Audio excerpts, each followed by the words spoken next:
मला वाटतं की देशातील जेन झीचा हा सगळ्यात मोठा विजय आहे।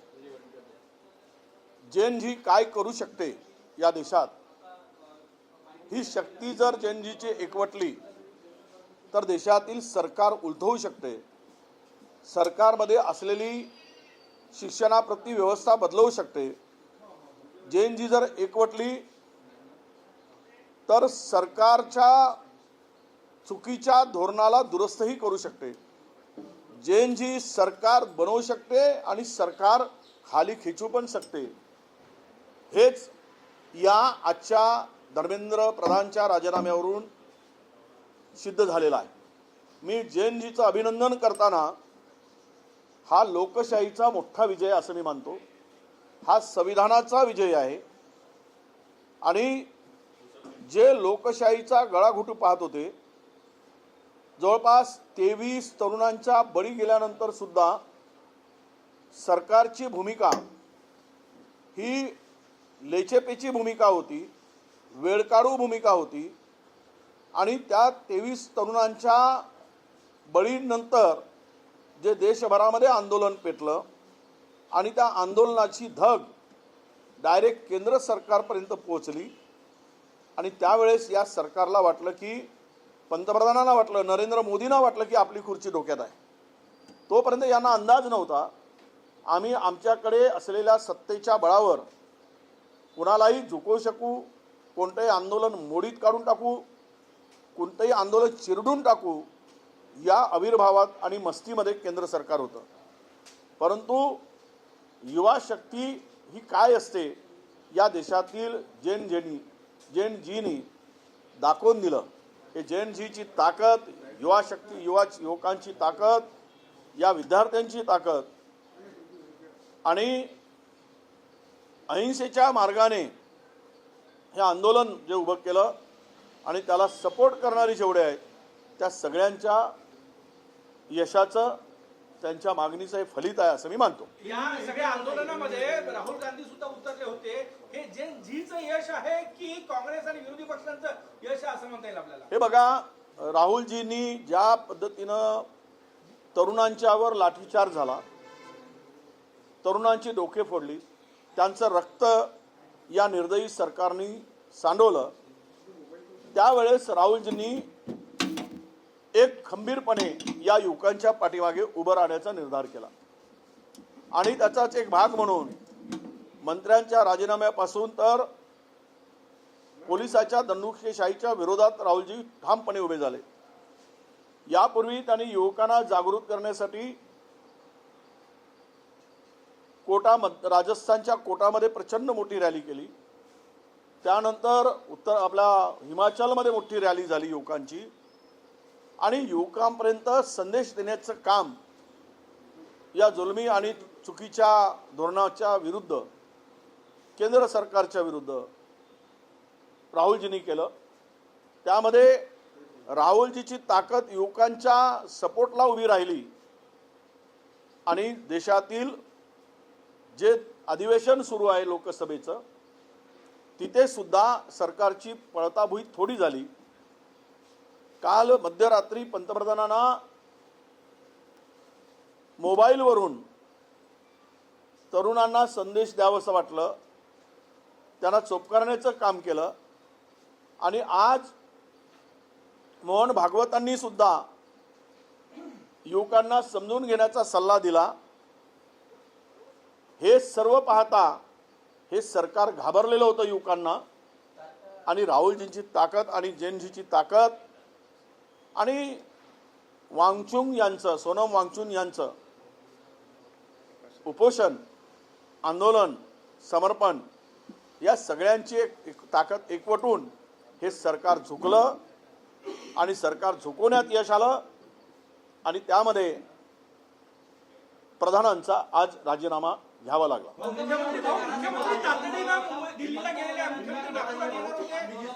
दिल्लीला रवाना झालेले आहे अशी माहिती आहे की अमित शहा सोबत मुख्यमंत्र्यांची बैठक आहे। नियोजित शेड्यूल सोडून मुख्यमंत्र्यांना तातडीनं दिल्लीला बोलावण्यात आलं। नाही, कदाचित काय आता दिल्लीत घडामोडी आहेत आणि ते इकडे येणारं विमान दिल्लीकडे का वळवलं तर मला वाटतं की केंद्रामध्ये सुद्धा हे आंदोलन स्थगित झाल्यानंतर देशभरामध्ये या युवकांच्या आंदोलनाचा जो काही परिणाम, त्याची आग जी होती युवकांची, त्याचे चटके हे सरकारला प्रत्येक भारतातील प्रत्येक राज्यात पोहोचले आहेत आणि युवक पूर्णतः या सरकारच्या विरुद्ध एका ताकदीनं उभा झालेला आहे. म्हणून मला वाटतं की तोही एक भाग असावा. आणि आता दुसरं ते बैठक कशासाठी आहे हे मात्र मला नक्की सांगता येणार नाही, पण यामागे घाबरलेल्या सरकारला आता पुढचं पाऊल कसं टाकावं कदाचित याचा विचार विनिमय करायसाठी सुद्धा ही बैठक असू शकते. आंदोलन आता मागे घेण्याच्या तयारीत आहे. जल्लोष सुरू आहे जंतर मंतरवर, कारण की जी प्रमुख मागणी होती ती मान्य झालेली आहे. नाही, आनंदच आहे. तरुणांना प्रचंड 27-28 दिवसापासून या सरकारने वेठीस धरलं होतं, त्यांचे हाल केले, त्यांना पाणी मिळू देत नव्हतं, आसपासचा पाणी काढून घेतला, त्यांना खाण्याचे पाकिट होते त्याच्यावर निर्बंध घातले, काही गुंडे त्या आंदोलनामध्ये घालून त्या आंदोलनाची बदनामी करण्याचा प्रयत्न केला, काही साध्या वेशातील पोलिसांना घालून ते आंदोलन पुन्हा चिघळण्यासाठी प्रयत्न केले. पण तरुण एकत्र येऊन त्या आंदोलनाचा धग कायम ठेवली आणि आज त्याला यश आलं. त्यामुळे नक्कीच आनंद आहे. मी सांगितलं की जेएनजीचा विजय आहे, हा काक्रोच पार्टी नावाची जे काही संघटना झाली त्यांचाही आहे, राहुलजी गांधीच्या खंबीरपणे जेएनजीच्या मागे उभं राहण्याचा त्याचाही परिणाम आहे, वांगचुक यांनी केलेल्या आंदोलनाचा परिणाम आहे. आणि यातून हे आंदोलन काही आता थांबणार नाही. हे आंदोलन देशभर नेपाळ आणि श्रीलंकेसारखं रूप धारण करेल अशी भीती या सरकारला वाटली आणि म्हणून मुख्य पद वाचवण्यासाठी त्याची जड तिथपर्यंत पंतप्रधानाच्या खुर्चीपर्यंत पोहोचली होती. उद्या त्यांनाही राजीनामा द्यावा लागला असता. म्हणून स्वस्तामध्ये त्यांना निपटवण्याचं काम झालं असं माझं मत आहे. राहुल गांधी यांनी आंदोलन केलं होतं पंतप्रधानांच्या निवासस्थानासमोर, पहिल्यांदा पंतप्रधान निवासस्थानासमोर आंदोलन झालं होतं. राहुल गांधी यांनी आता ते आंदोलन केलं, त्याचं हे यश आहे का? हो, मोदी मी विचारलं हे बघा, राहुलजींच्या मोदी यांच्या सरकारमधला पहिला राजीनामा आहे. मोदी यांच्या सरकारमधला 12 वर्षानंतर राहुलजींनी 12 वर्षानंतर हा राजीनामा झाला म्हणजे सरकार बॅकफुटवर गेलं. जी सरकारला मस्ती होती सगळ्या गोष्टीची, त्यामधून सरकार घाबरली आणि राहुल गांधींनी तो प्रश्न विचारला गेला, मी त्याचं उत्तरही दिलं गेलं. तरी पण तुम्हाला राहुल गांधींचं यश आहे, त्यामध्ये राहुल गांधींच्या बरोबर वांगचुक यांचं समर्पण आहे. तरुणांच्या पाठीमागे राहुलजी पहिल्यांदा पंतप्रधानाच्या घरापुढं जाऊन आंदोलन केले आणि त्यामुळं या सगळ्यामध्ये काक्रोच पार्टी, जेएनजी, राहुलजी आणि सोनम वांगचुक या सगळ्यांचं यामध्ये यश आहे. पण जे आंदोलनाला ज्यावेळेस आंदोलन चिरडण्यासाठी लाठीचार्ज झाल्यानंतर, युवा आणि तरुण महिला मुली जखमी झाल्यानंतर त्यांच्या पाठीमागे धीर देण्याचं काम खंबीरपणे उभं राहून राहुलजींनी केलं की मी तुमच्या पाठीमागे आहे, तुम्ही घाबरू नका. संसदेमध्ये सुद्धा पार्लमेंट चालवण्याच्या वेळेस काही बैठका झाल्यात, त्यावेळेस आता केवळ हा राजीनामा झालेला आहे. आता त्या तरुणावरील गुन्हे वापस घेतले पाहिजेत, साध्या विषयामध्ये पोलीस घातलेत त्यांच्यावर कारवाई केली पाहिजेत, जे गुंडे घातले होते पोलीस व्यतिरिक्त हातात काट्या घेऊन निरपराध तरुणांना झोडपत होते त्यांच्यावर कारवाई झाली पाहिजे. ज्या 23 तरुणांनी आत्महत्या केल्या त्यांना 1-1 कोटी रुपयाची मदत दिली गेली पाहिजे. या गोष्टी आता सरकारने केल्या पाहिजेत. तर धर्मेंद्र प्रसादच्या आंदोलनाबरोबर या तरुणांना न्याय दिल्याची भावना तयार होईल.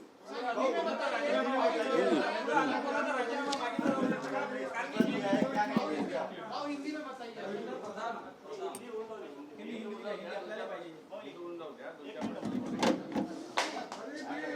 देखो, पिछले 12-14 साल से शिक्षा व्यवस्था को जो इस सरकार ने, मोदी सरकार ने हैंडल किया, उस व्यवस्था को पूरी बर्बाद करने का काम किया और इसके खिलाफ शिक्षक और शिक्षा के लिए या इस देश का जैन जी एक समर्पित भाव से रास्ते पर उतरा.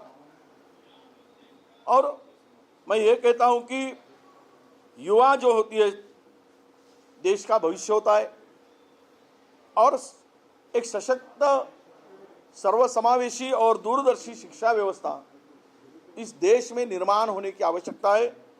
वो सशक्त राष्ट्र की नींव कही जाती है. पर हम दुर्भाग्यवश इस देश में जो लोग सत्ता पर आसीन हैं उनको इस जैन जी, युवा, शिक्षा, शिक्षक, इसके बारे में इनकी अनास्था रही है. बजट में भी बड़ी कटौती इन्होंने की और शिक्षा के प्रति दुर्लक्षित रखने का काम इन लोगों ने किया है. आज मैं समझता हूं कि देश के युवाओं को, आकांक्षाओं को और भावनाओं को उनकी न्यायोचित जो अपेक्षाएं हैं, पेपर लीक से लेकर तो शिक्षा सुधार तक की, उन्होंने 23 इस देश में 23 बच्चों को अपनी जान गंवानी पड़ी, बलिदान देना पड़ा. तब कहीं यह सरकार झुकी. पूरे देश में युवा रास्ते पर उतरा था, तब इनकी कुर्सी डगमगा गई. डर के मारे इन्होंने धर्मेंद्र प्रधान का राजीनामा स्वीकृत किया. इसके पीछे राहुल जी की ताकत, युवाओं के पीछे एक बड़ी ताकत के रूप में उन्होंने प्राइम मिनिस्टर के निवास के सामने जो आंदोलन किया और युवाओं को बता दिया कि हम आपके साथ बड़े ताकत से और गंभीरता से खड़े हैं. सदन हम चलने नहीं देंगे जब तक इस बारे में चर्चा नहीं होगी. सदन में हम किसी को बोलने नहीं देंगे जब हम लोग आपको न्याय नहीं मिलेगा.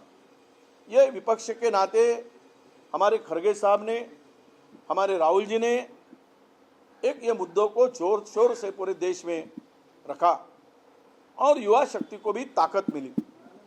जो पिछले 27 दिन से 28 दिन से इन युवाओं ने ये परिस्थिति का सामना किया, बारिश का हो, पानी तक नहीं मिलने देते थे, तभी भी युवा डटा रहा. वांगचुक जी को 27 दिन उपोषण करना पड़ा. तब यह सरकार को थोड़ी भी लज्जा नहीं थी कि इसको समाप्त किया जाए. पर देश का युवक भड़कने के बाद जो स्थिति नेपाल में हुई, जो स्थिति श्रीलंका में हुई, इसका डर इनके कुर्सी को सता रहा था और डर के मारे प्राइम मिनिस्टर की कुर्सी भी न जाए, इसके लिए इन्होंने धर्मेंद्र प्रधान का राजीनामा लिया. और भी मांगे बहुत है, पर मैं ये कहता हूं कि ये रिजाइन लोकशाही की बड़ी उपलब्धि है, संविधान की उपलब्धि है और जो सत्ता में चूर है, मस्ती में है, उनको एक सबक है कि तुम सत्ता में भले ही आसीन हो, पर हमारे साथ अन्याय होगा तो युवा क्या कर सकता है, ये युवाओं ने, जैन जी ने इस देश के दिखा दिया, ताकत दिखा दी. और मुझे लगता है कि इससे एक अच्छा सबक सत्ता में बैठने वाले जो भी लोग हैं उनको भी एक सबक इससे मिलेगा और दोबारा इस तरह की गलतियां ये सरकार नहीं करेगी. मोदी सरकार ने 12 साल के बाद पहली बार ये इस्तीफा लिया गया है, इसको कैसे देखेंगे? देखिए, ये सरकार विरोधियों को खत्म करना चाहती थी।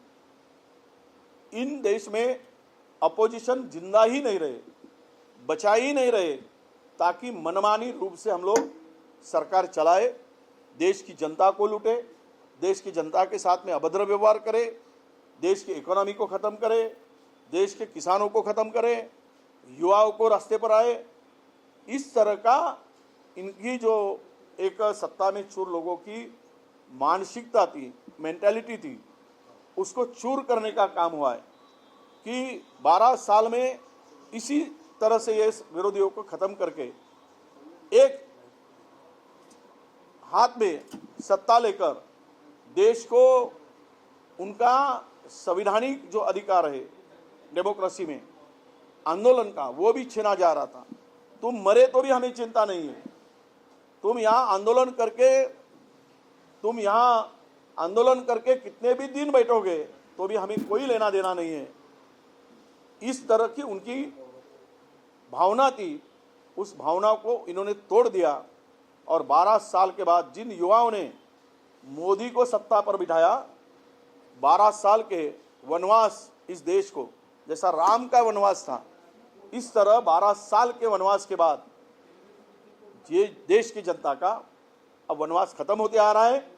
और अगले कुछ दिनों में ये प्रभु रामचंद्र के वनवास जैसे लोग भोग रहे थे, वही अभी मुक्ति के दिन ये नजदीक आए।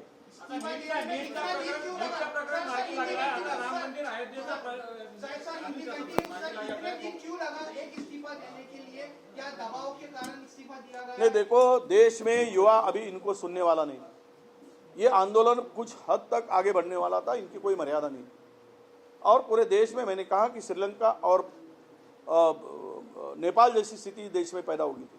हर गांव में, हर कस्बे में युवा इकट्ठा होकर इस सरकार के खिलाफ में चिल्ला रहा था, गालियां दे रहा था। इन सरकार की पूरी जो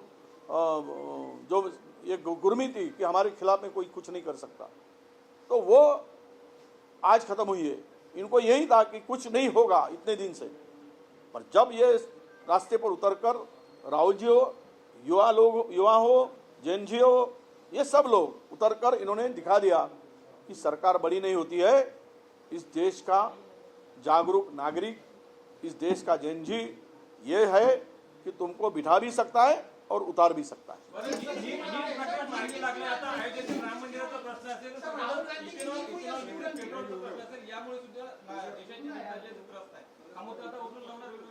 नाही काय काय राम मंदिराचा प्रश्न आणि इथेनॉल मिश्रित पेट्रोल संदर्भातला प्रश्न, यामुळे सुद्धा जनता त्रस्त आहे। हा मुद्दा आता नाही खूप आहे। आता जागोजागी मोर्चे निघत आहेत, प्रत्येक तालुक्याच्या ठिकाणी मोर्चे निघणार आहेत। जसं महाराष्ट्रामध्ये अनेक विषय आहेत, त्या स्मार्ट इलेक्ट्रॉनिक मीटरमुळे सामान्य गरीब माणसाचे कंबरडे मोडत चालले। लाख लाख रुपयाचा बिल येतोय, जो 2-2, 4-4 हजाराचा येत होता। लुटून बर्बाद करण्याचं काम सुरू झालं आहे। प्रचंड आक्रोश आहे, शिक्षणामध्ये आक्रोश आहे, शेतकऱ्यामध्ये आक्रोश आहे। आणि आता तर हे तुम्हाला सांगतो, धार्मिक भावनावर आम्हाला भाई राजकारण करायचं नाही। मी मगानी बोलताना सुद्धा तेच म्हणालो, आमची भूमिका या देशातील सरकार म्हणून सर्वांना चांगले दिवस, सगळ्यांचे ज्या न्यायाच्या अपेक्षा आहेत ते पूर्ण व्हाव्यात, या राज्यामध्ये देशामध्ये चांगली शिक्षण प्रणाली यावी, हा देश समृद्ध व्हावा आणि देशातील प्रत्येक नागरिकाला लोकशाही मार्गाने जाता यावं, त्याला बोलण्याचा अधिकार, त्याला लिहिण्याचा अधिकार, यासाठी सरकार असतात। सरकार काही हिंदू मुस्लिम भारत पाकिस्तान मंदिर मस्जिदसाठी सरकार नसतात, तो धर्माचा भाव वेगळा आहे। पण हा सरकारने हेच केलं, मूलभूत प्रश्न बाजूला सारून केवळ यामध्येच लोकांना झुंजवत ठेवलं आणि आम्हालाही त्यामध्ये पडायचं नाही। आता या देशातील युवा जागृत झाला आहे, त्यांना हित कशात आहे हे समजलं आहे, त्यामुळे अशा कुठल्याही चुकीच्या गोष्टीला तो बळी पडणार नाही। पण एक आहे की या देशाची अस्मिता प्रभू रामचंद्र आहे आणि तिथेच जर त्या पावन मंदिरामध्ये चोरी झाली असेल तर चोराचा बंदोबस्त, लुटारूंचा बंदोबस्त, दानपेटीच्या चोर करणाऱ्या त्याला साथ देणाऱ्यांचा बंदोबस्त झालाच पाहिजे, ही कोणत्याही या देशातील नागरिकांची मागणी असणार आहे। मुख्यमंत्री तत्काल प्रभाव से दिल्ली बुलाए गए हैं, क्या कैसे देखते हैं? नहीं देखिए, सरकार तो पूरी डरी हुई है, इसीलिए आज तो एक प्रधान जी का रिजाइन हुआ है। अब रहा हमारे सीएम क्यों इतनी जल्दीबाजी में दिल्ली गए, क्योंकि आंदोलन समाप्त तो हो रहा है, पर आगे का डर तो पूरे देश में भारतीय जनता पार्टी के सरकार को सता रहा है। तो हो सकता है ये स्थिति को किस तरह से हैंडल करना, हर गांव में कस्बे में जो आंदोलन हुआ और युवा इस सरकार के खिलाफ में गए, छोटे छोटे बच्चे भी गालियां देते रहे सरकार को, तो इससे चर्चा होगी। या हो सकता है महाराष्ट्र में क्या होने वाला है राजनीति में, ये मैं नहीं बता सकता। दिल्ली के राजनीति में हमारे सीएम साहब की आवश्यकता है क्या, ये भी मुझे पता नहीं है, पर कुछ तो गड़बड़ चल रही है ऐसा तो अंदाजा है।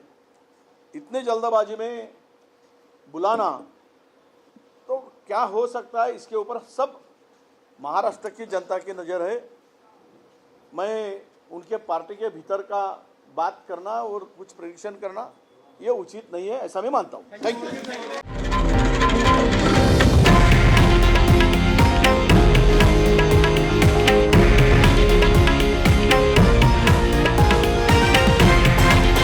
हे आहे देशातील नंबर 1 न्यूज नेटवर्क आणि आपण पाहत आहात TV9 मराठी, एकमेव।